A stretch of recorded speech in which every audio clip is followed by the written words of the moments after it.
Germinal, c'est comment faire remonter un maximum de charbon à la surface pour le moins cher possible.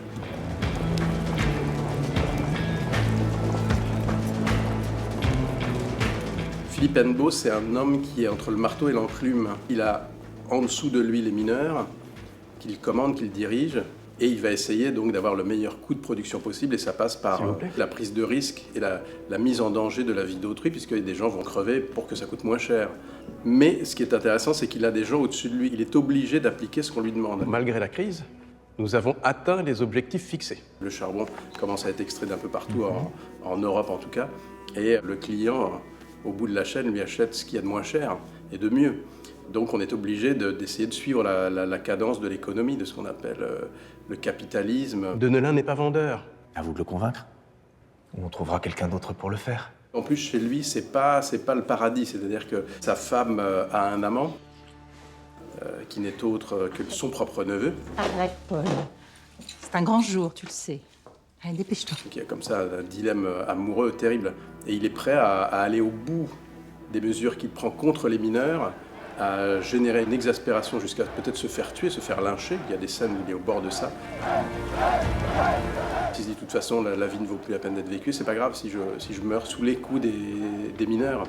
Il est sauvé par le sort à chaque fois. Il est obligé de porter sa croix, cet homme, de porter son désespoir. Il devient profondément neurasthénique et déprimé. Non, j'ai arrêté. Tu sais ce que tu rates alors.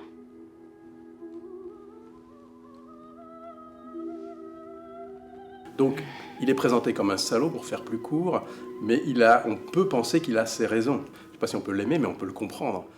Pour les jours de mauvais temps. Ces fameux capitalistes, ces fameux exploiteurs, s'ils étaient si heureux que ça, ce serait assez simple finalement, on aurait toutes les raisons de les détester. Mais si c'est plus complexe et plus tortueux, torturé que ça, évidemment c'est plus intéressant. Il y a un problème? Pas du tout. Juste quelques mineurs qui veulent me faire part de leurs revendications. Un dimanche. Ah, qui viennent prendre notre place, je peux leur servir à déjeuner. Je me souviens de Michel Bouquet qui me disait, qui était mon prof au conservatoire, vous devez, quand vous lisez, entendre le son de la plume qui gratte le papier quand l'auteur écrit, sa pulsation cardiaque, sa respiration au moment de l'écriture. C'est magnifique de dire ça. Et je pense qu'il faut aussi avoir ça, parce que si on est trop respectueux, on va regarder ça comme une œuvre froide, où on va en faire une œuvre froide dans laquelle les gens ne pourront pas s'identifier, alors que quand on lit, on a des images, et c'est ça qu'il faut réussir à recréer pour le téléspectateur du XXIe siècle, le rendre lisible et intéressant pour les gens aujourd'hui, sans le banaliser ou l'amoindrir. Qu'est-ce que vous voulez qu'on vous donne de plus, alors? On donne déjà tout à la mine. Nos vies, nos corps, nos enfants. Parce que la mine ne vous donne rien en retour, peut-être. Pas assez. Mais moi aussi, j'aimerais bien vous payer davantage. Seulement, c'est pas moi qui décide.